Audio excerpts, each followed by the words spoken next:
so far we have talked about the relationship of DFT to DTFT, but that relationship or the mapping is effectively about frequencies in the discrete time.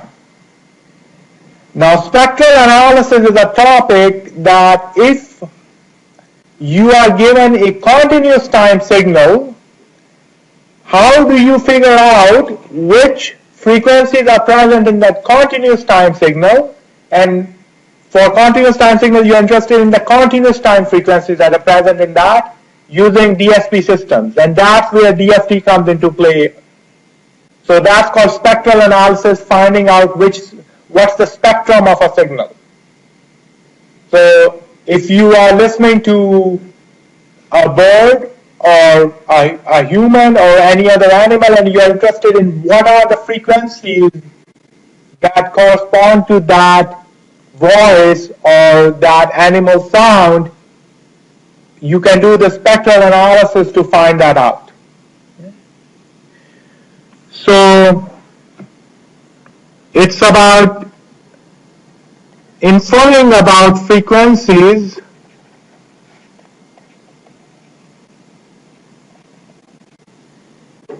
present in continuous time signals. Now, when we are talking about this, we will talk eventually about the relationship that we learned between DFT and DTFT, but here we are starting from continuous time, so that's an important aspect to keep in mind. The applications of this range from RF signal analysis. So you get these spectrum analyzers, you put an antenna and it tells you which frequencies are present. Now even cell phones have these capabilities. You have small apps which basically tell you which, for example, Wi-Fi bands are occupied, all those things. That's effectively under the realm of spectral analysis. Okay? So say we are interested in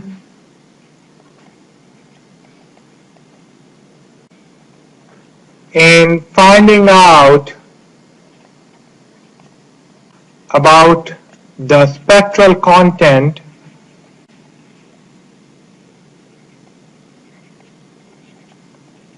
of a continuous time signal GA of t. Now, despite the fact that we like to calculate continuous time Fourier transforms by hand, the reality is most real-world signals don't have an analytical form. You can't write an equation for what I am speaking. So because of that, if you could write the equation of my voice perfectly, then of course spectral analysis is as simple as you do the you calculate my continuous time Fourier transform and you just draw it by hand or use the MATLAB. But you cannot do that. Most real-world signals don't have a nice analytical form that you can just calculate the continuous time Fourier transform. So if I'm given a signal then GA of t, then I really want to use a DSP system to do the spectral analysis.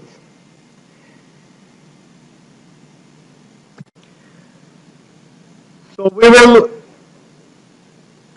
convert this system, this signal into a digital signal, into a discrete signal by sampling it. And while sampling it, we want to make sure that it's either band limited or if it's not band limited, that we first limit its frequency content by using an anti-aliasing filter. So just to keep the analysis simple, let's assume that it is band limited. Okay. Because if it is not band limited, we know how to make it, how to limit its band. So in that case, we will sample it. We want to ensure that we sample it with a high enough frequency that there is no aliasing. Okay. Otherwise you are not going to be able to do spectral analysis. because you are looking at wrong frequencies that were never present in the signal. Now after that, you get a sequence GN. Okay. And to do spectral analysis, what you do is compute the DFT of this GN. In MATLAB, of course, you will use FFT because of the reasons we talked about in the last class, because of computational complexity. So you use DFT to compute its discrete Fourier transform, and you get the index, you get G of K. Now, all you are getting, if this is an endpoint DFT, then all you are getting are n numbers. And then from those n numbers, you want to do the spectral analysis, which can involve not only converting these numbers into their equivalent continuous time meanings, the frequencies, the right continuous time frequencies, the right values, but there are other fancy things that you could do to get rid of some of the imperfections. And at the end of the day, you can, for example, do a visual display to get a sense of what is happening. Or you can record that value for later use.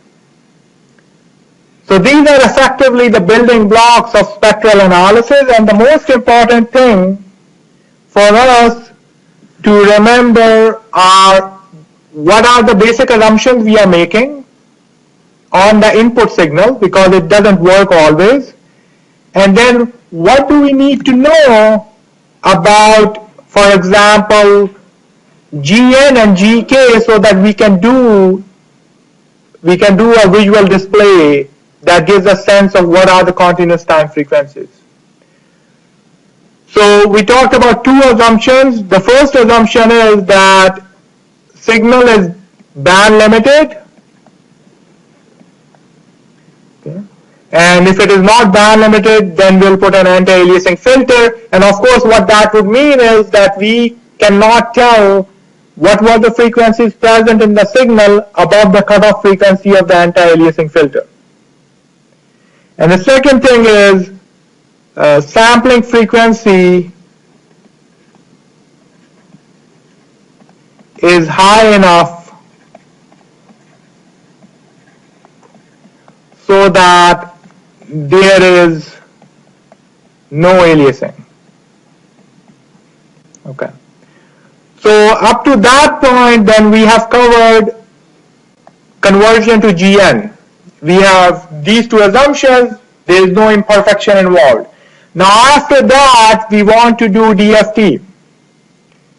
That requires another condition, at least in the context that we have been talking about.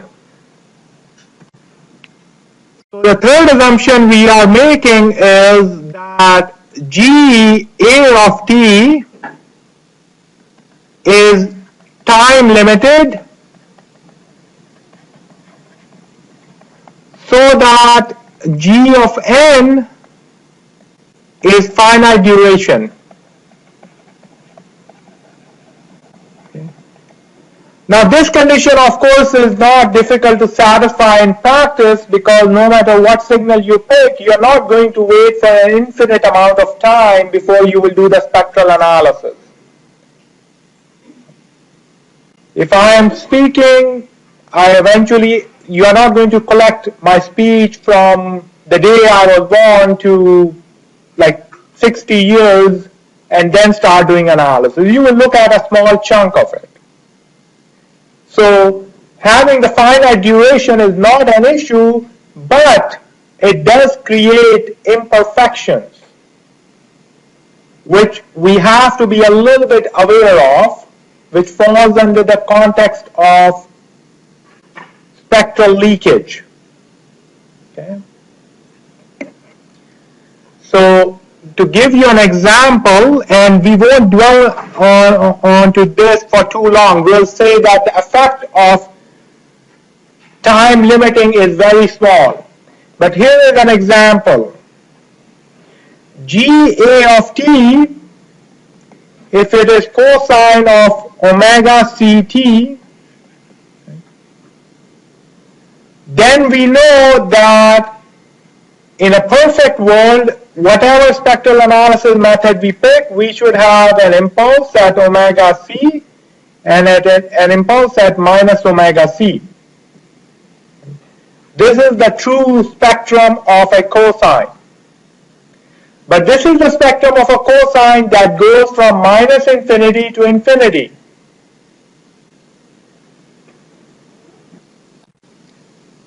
On the other hand, if I limit the sequence to, let's say, 10, I say that this cosine only goes from, I'm going to look at cosine only from 0 to 10. So I instead look at g tilde of at equal to cosine of omega ct, the same function, but now I am limiting it to t equals to 10. Is the g tilde of at going to have the same spectrum as g of at? So the two signals don't have the same spectrum because they are really two different signals. One signal goes from minus infinity to infinity, the other becomes 0. But you can also formally argue about this. You can think of this cosine, this g tilde of a, as multiplying g a of t with a function, let's call it f of t, where f of t is defined as 1 for t between 0 and 10 and 0 otherwise. Right?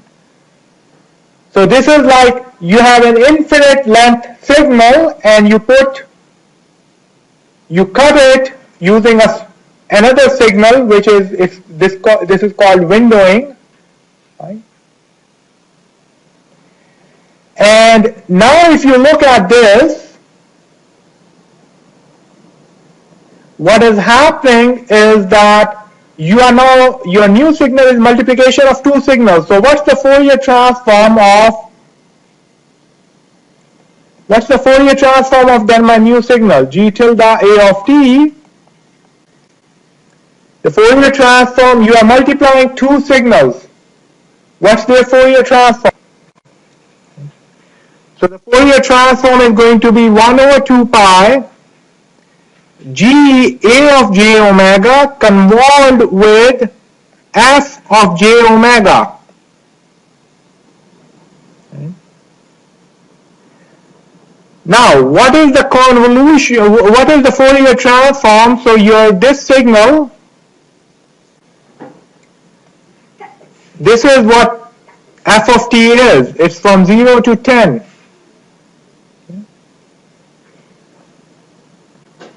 So what is the Fourier transform of this box function?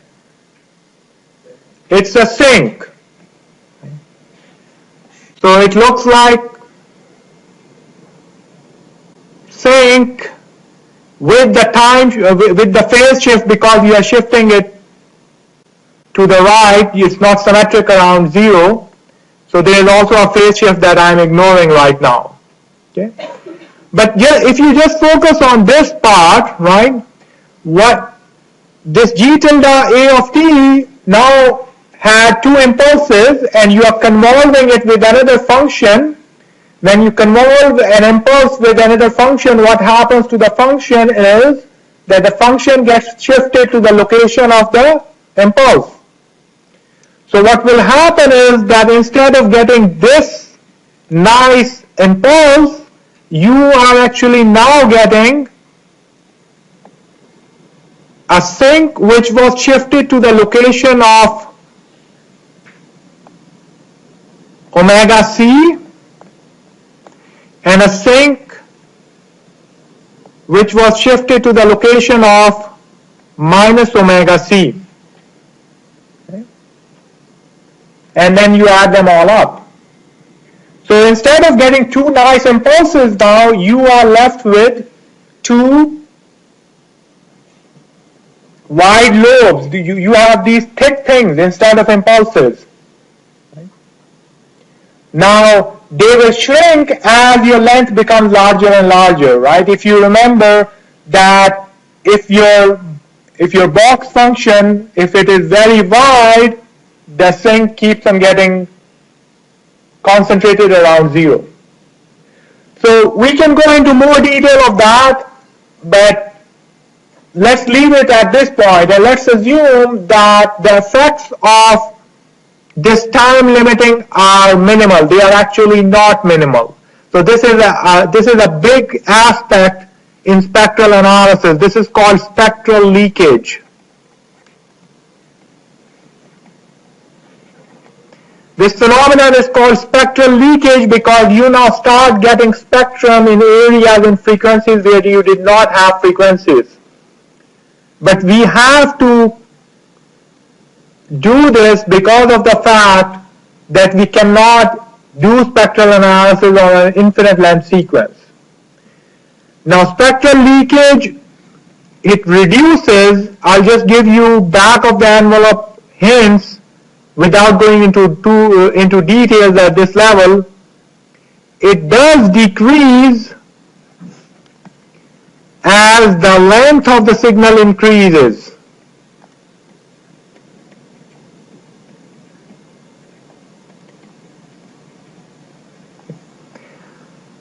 So if this 10, I measure a signal, instead of 10, I measure it for 20, I will have a nicer picture. I measure it till 100, I will even get a more concentrated picture. Right?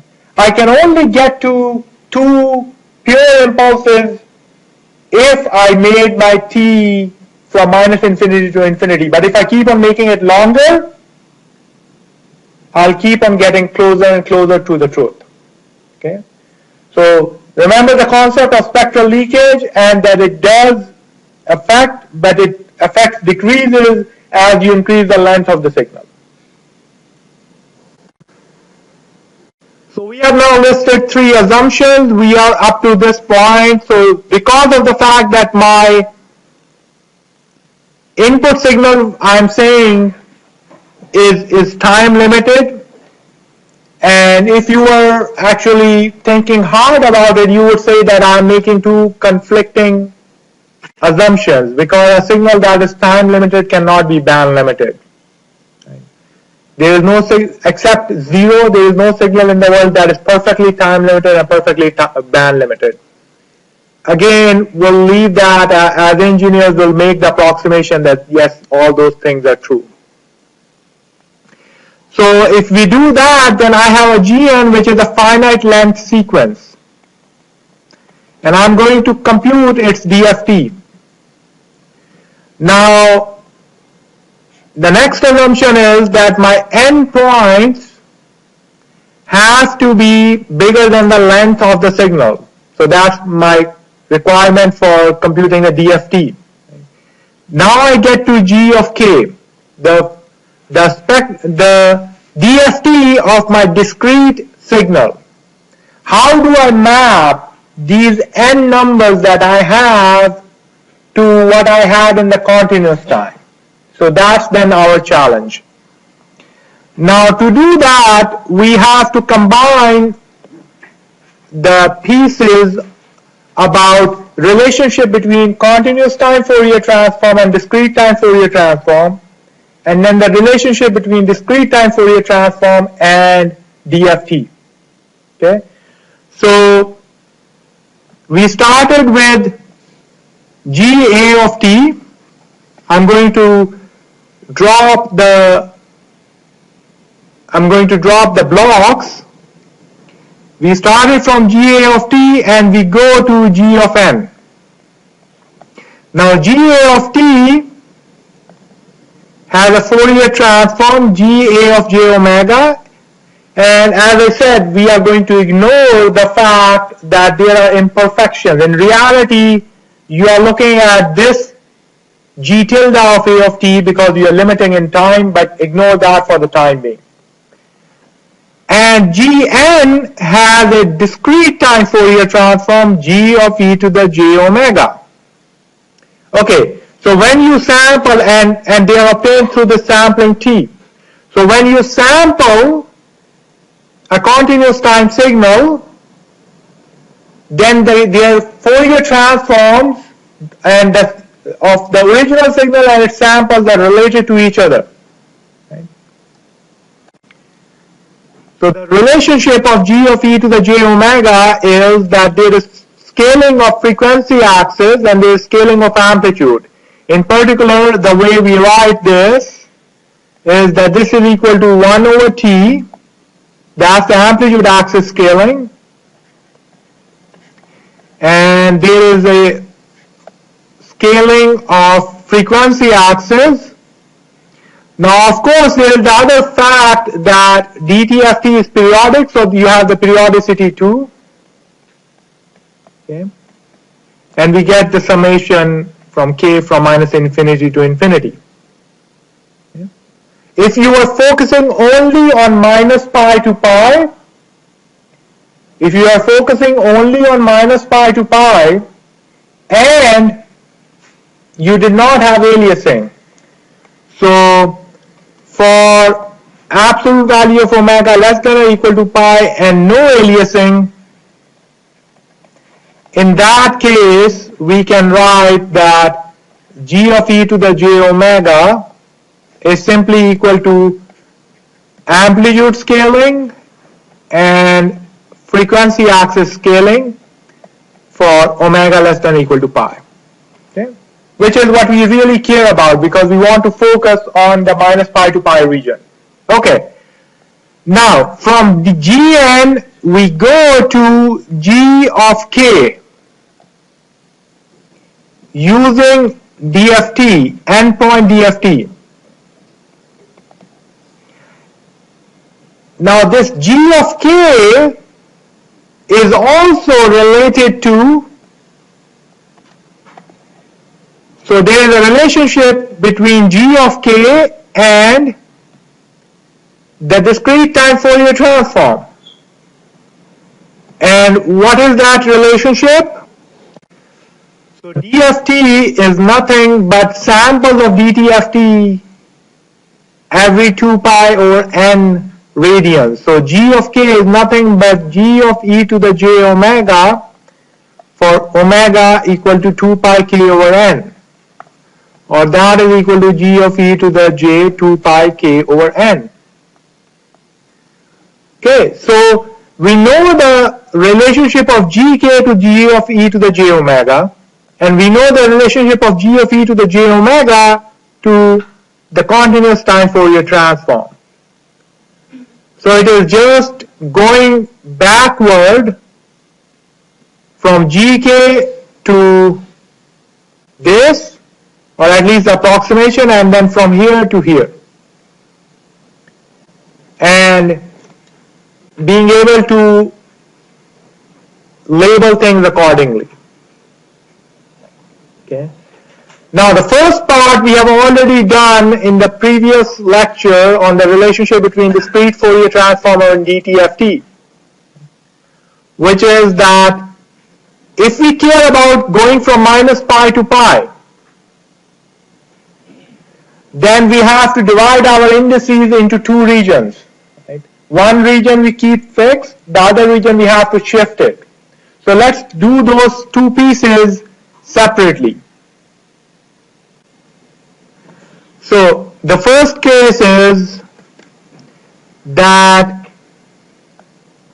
k is between n by 2 and 0. Right? In that case,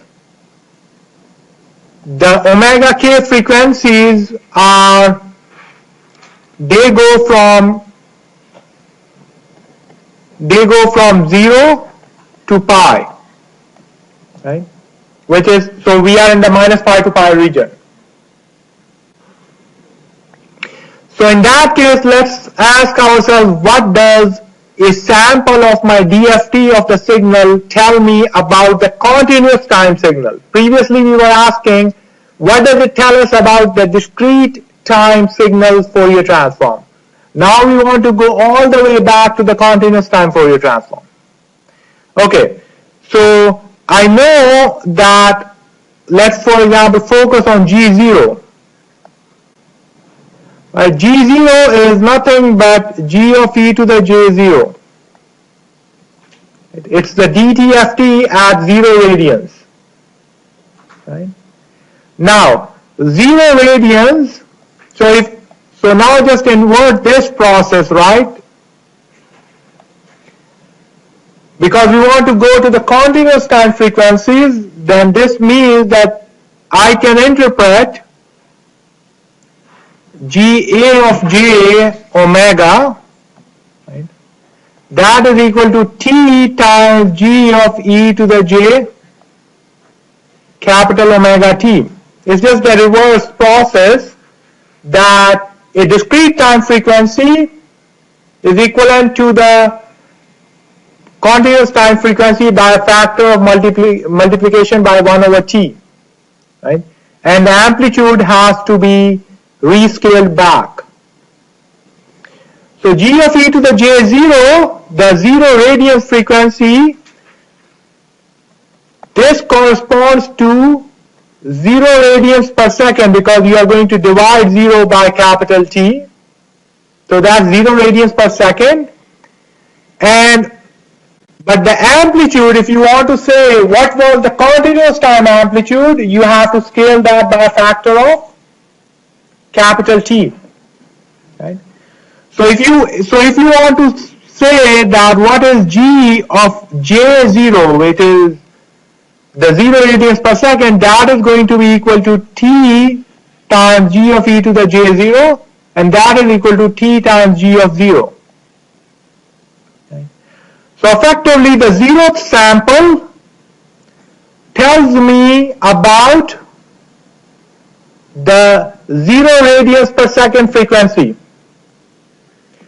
So 0 sample k equal to 0 tells me about capital omega k equal to 0. Okay.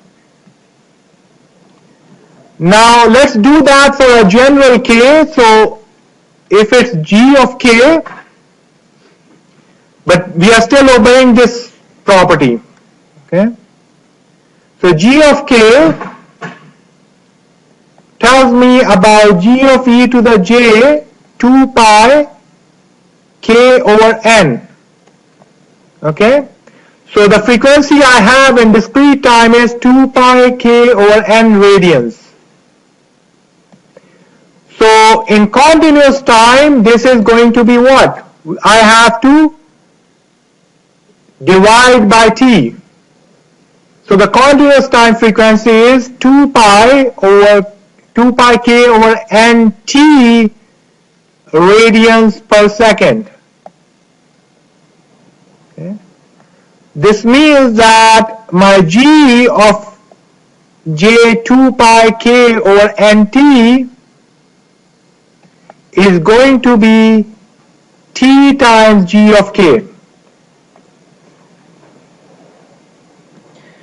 Because I'm going to also have to scale my amplitude by a factor of T.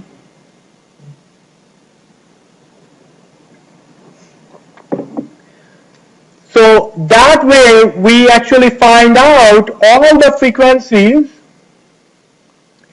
that are between 0 and pi by t radians per second. So the relationship is that just like in the discrete time world, we said that the index k in discrete time Fourier transform tells us about frequency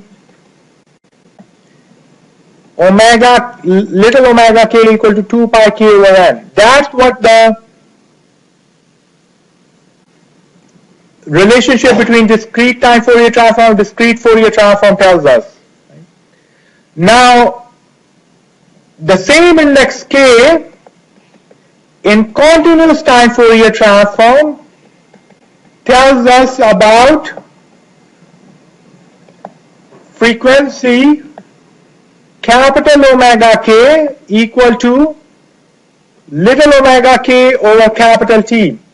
The same relationship that we know from our earlier discussion. There's a scaling of the frequency by a factor of 1 over T. So that's 2 pi k over n T. Okay. There has to be, though, a scaling of the amplitude by a factor of capital T.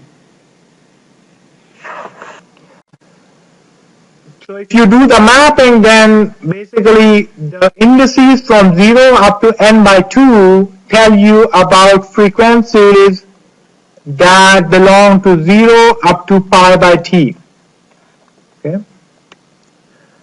Now, just like the previous case for DFT versus DTFT, we have to be careful about the indices that are above n by 2. So k greater than n by 2 and less than n minus 1. In that case, the relationship has to be a little bit different, right? The relationship in that case is what we discussed in the previous lecture, that in reality omega k in that case belongs to, pi is not included, it belongs to pi and 2 pi. But in order to map the continuous to discrete frequencies, we actually want to look from minus pi to 0. So in that case, what we want to do is actually look at, so there is also a mapping that we discussed for, let's call those little omega tilde k. If you want to look at the mapping from minus pi to 0, then there is a different relationship in the frequencies, and the relationship is that any index k, right, last time what we had done is little tilde omega k equal to 2 pi k minus n over t. Okay. So in the previous lecture we had looked at that when we had k equal to 9 and n equal to 10, sorry, there is no capital T here yet. Okay. 2 pi k minus n over n, okay, which is equal to 2 pi k over n minus 2 pi. Right, which is what we were doing before, that you take your omega k and you subtract 2 pi from that. So once we have computed our frequencies in the minus pi to 0 range, we can compute the equivalent continuous time frequency. The equivalent continuous time frequency is omega capital omega k, that is little omega tilde k over t, which is equal to 2 pi k minus n over n capital T. So for the other case of indices which are above n by 2, what this says is that the index k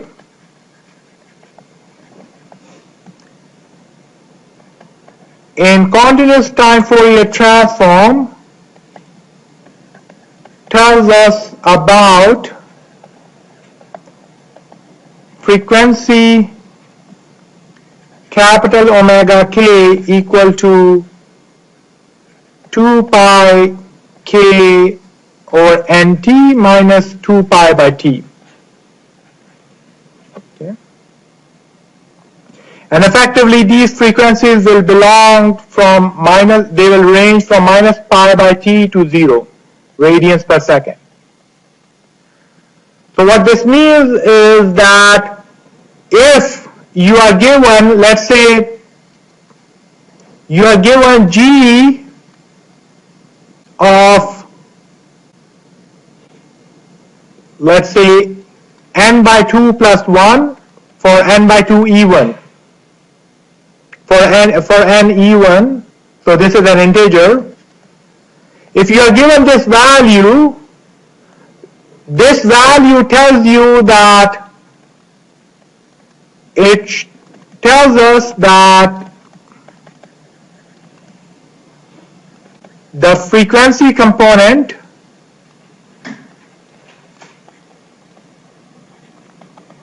in continuous time at frequency omega equal to, so it's k in this case is n by 2 plus 1, so it's n by 2 plus 1 over nt minus 2 by t. And how much is that frequency? You have to scale that by a factor of t. So let's say if this value was, say, this was equal to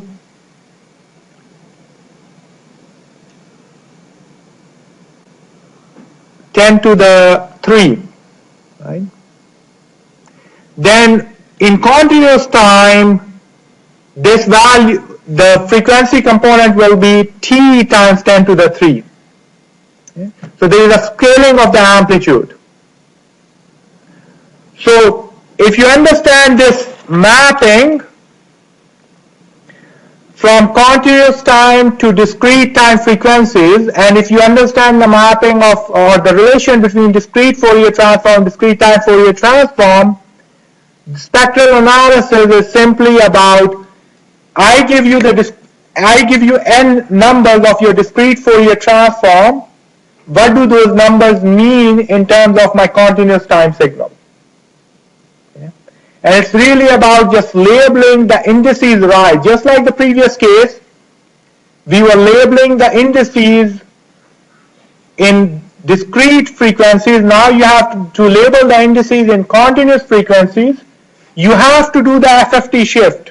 There is no way in continuous time you have to do the FFT shift, otherwise you are looking from pi to 2 pi region, which doesn't have any meaning in continuous time. So you compute your DFT, you do an FFT shift, you label the x-axis, the indices are labeled according to these formulas, and you rescale the amplitudes, and then you can make a guess, okay, what did the continuous time signal frequencies look like.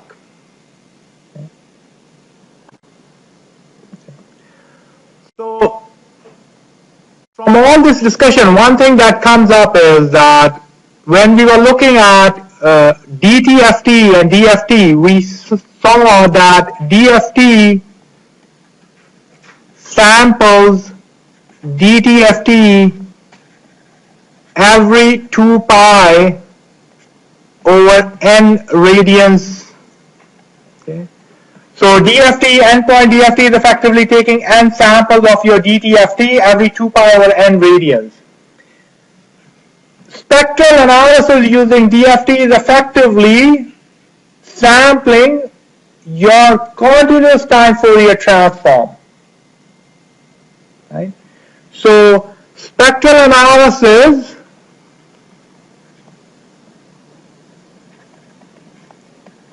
using DFT effectively is taking n samples of the continuous time Fourier transform of GA of t between minus pi by t to pi by t. Okay. So in the discrete world, you are taking samples from minus pi to pi or 0 to 2 pi. In the continuous world, you are effectively taking samples from minus pi over t to pi over t. And the larger the value of n, the more samples of the continuous time Fourier transform you are taking. Now what's the gap between any two samples? So we are taking samples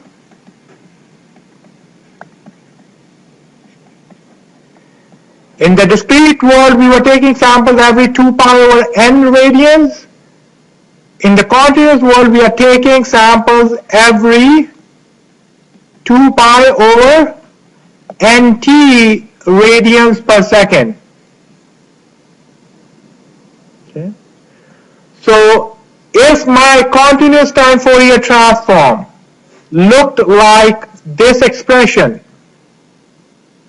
right, the spectral analysis is effectively just taking samples of this every 2 pi over n radians, 2 pi over nt radians.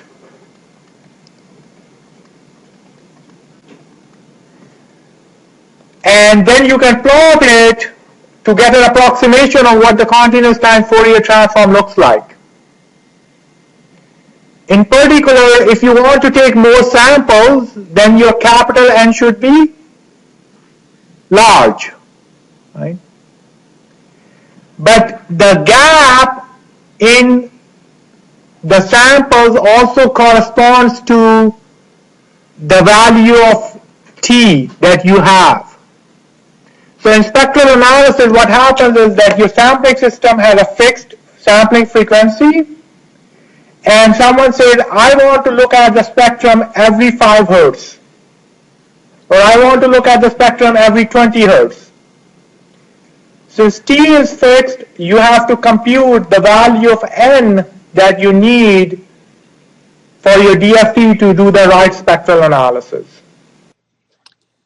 So the way to view spectral analysis using the DFT is, again, ignoring the spectral leakage part, which we discussed in detail. If I ignore the spectral leakage part, then this is the original, the continuous time Fourier transform, okay? And effectively from minus pi over t to pi over t, if this is your, let's take an example that this is your Fourier transform, okay? You are taking samples every 2 pi over nt interval, so you take sample at 0 radians, then at 2 pi over nt radians, 4 pi over nt radians, and so forth, and similarly minus 2 pi over nt radians, and you go this way, okay?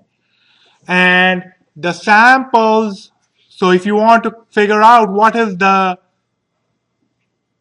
contribution of 2 pi over nt frequency, this is G1, but also multiplied by the scaling factor T. Similarly, this is G0. So for positive frequencies, you are looking at the DFT indices that are between K and n by 2. And for negative indices, you are looking at indices that are between n by 2 up to n minus 1. Okay? So this is effectively G of n minus 1 frequency.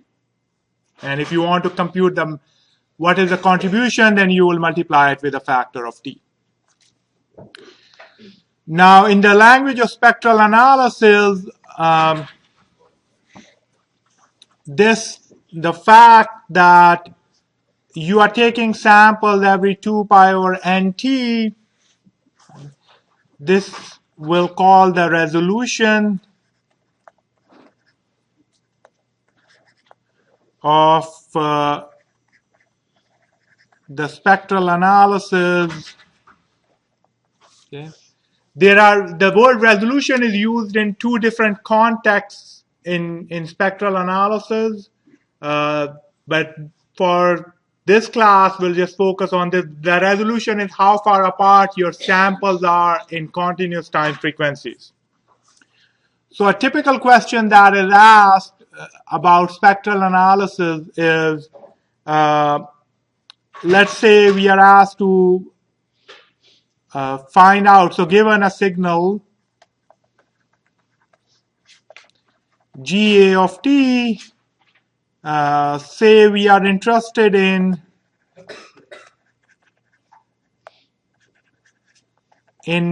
knowing what is happening in the frequency domain of the signal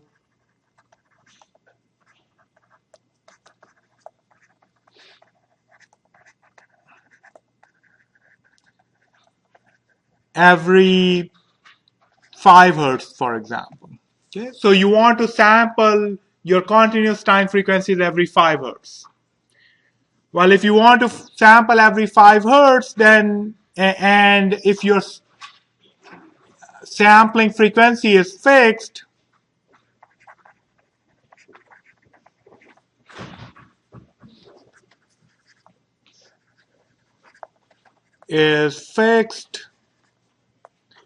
to say fs equal to 8 kilohertz. So in that case, basically the only parameter you have is capital N. So what should be the value of your capital N so that you can find out what is happening every 5 hertz? So that's the kind of question you will be asked. For example, you are, so 2 pi over nt radians per second in hertz, that's, you have 1 over nt hertz. So you know that 1 over nt hertz, you want 1 over nt to be less than or equal to 5 hertz. You want that the samples are less than 5 hertz apart. This means that you want n to be bigger than 1 over t times 5 hertz, which is 8,000 divided by 5, which is 1,600. So if you want to find out about your frequencies at least every 5 hertz, then your DFT points, capital N, should be at least 1,600. So that's where the notion of what should be, how many points DFT should you be using, that's where it comes from. Okay? Even if your signal length was much smaller than 1,600, you want to use at least n equal to 1,600 if you want to be able to sample every 5 hertz. Now, this discussion, of course, is without the topic of spectral leakage, as we started talking about at the start. Spectral leakage is a big factor in spectral analysis.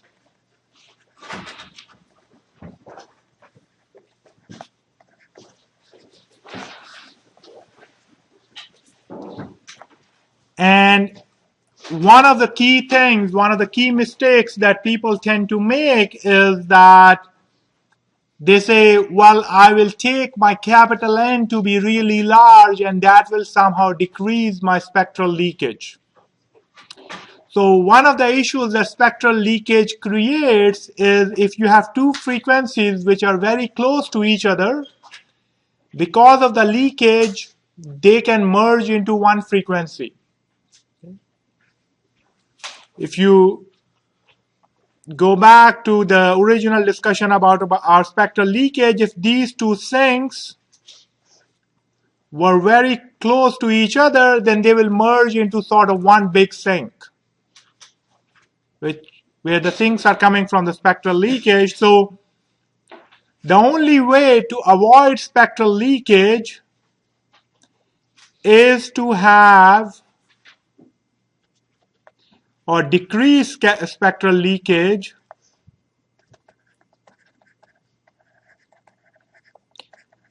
requires longer length of the signal.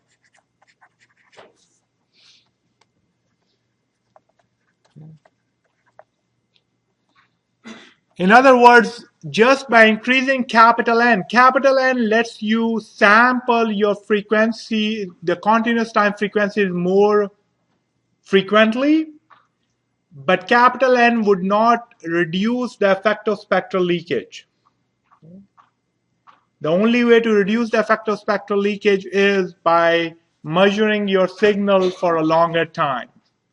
So the write-up that is being put up on Sakai talks about it in more detail, but we are not going to cover it, except that I want to point out this issue of spectral leakage. That is a very real issue. So what you're seeing on screen is basically a simple MATLAB code that records audio from the MATLAB, and then it does the analysis of that audio to give you a sense of which frequencies are present in the signal. Okay? You can, of course, do that with any music, any sound, or any other data which is not necessarily coming from music or sound, or it doesn't have to do anything with the speech. So if you go through it, basically the first thing is I set the sampling frequency at 8 kilohertz, and then I am recording some audio for 3 seconds, and then there is a plot of the recording, and after that is basically where the spectral analysis is really happening. So the key thing is that my recording is where the data, the sampled data of my signal lies.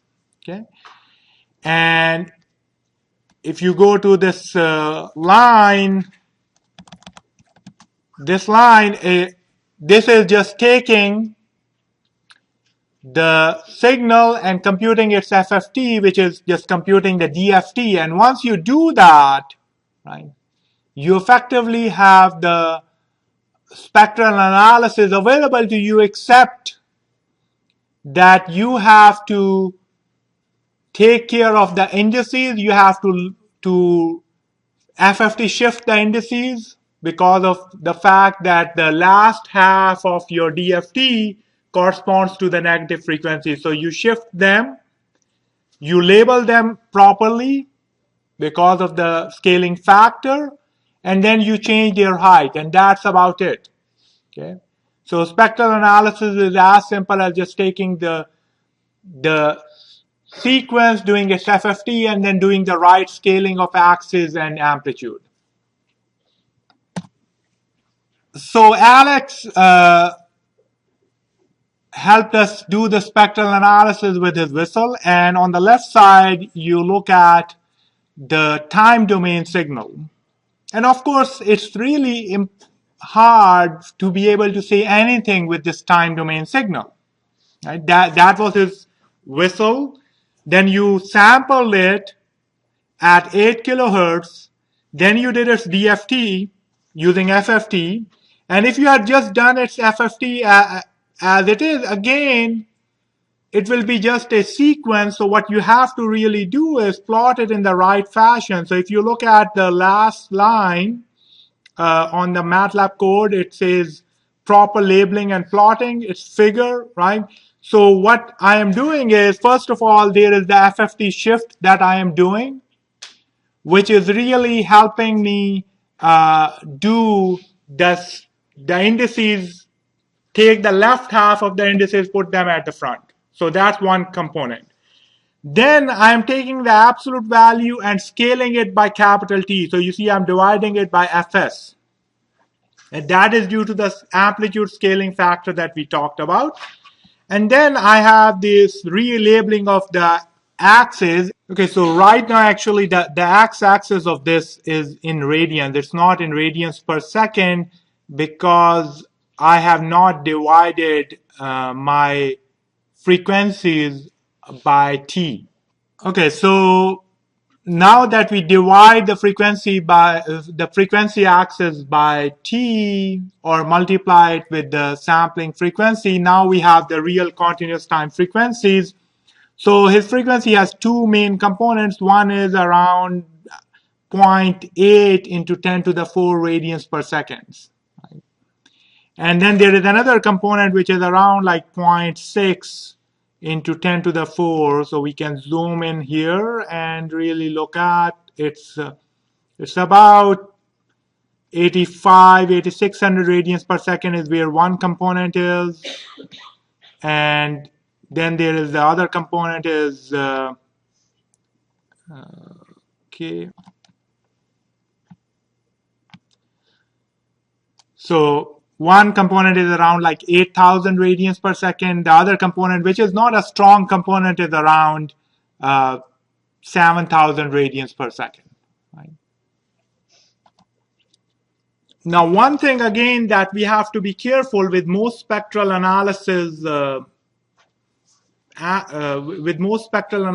software is the fact that we talked about at the very start, which is aliasing. For example, when we did this recording, you may very well have a frequency which is above 8000 pi radians per second, or which is above 4 kilohertz. Right?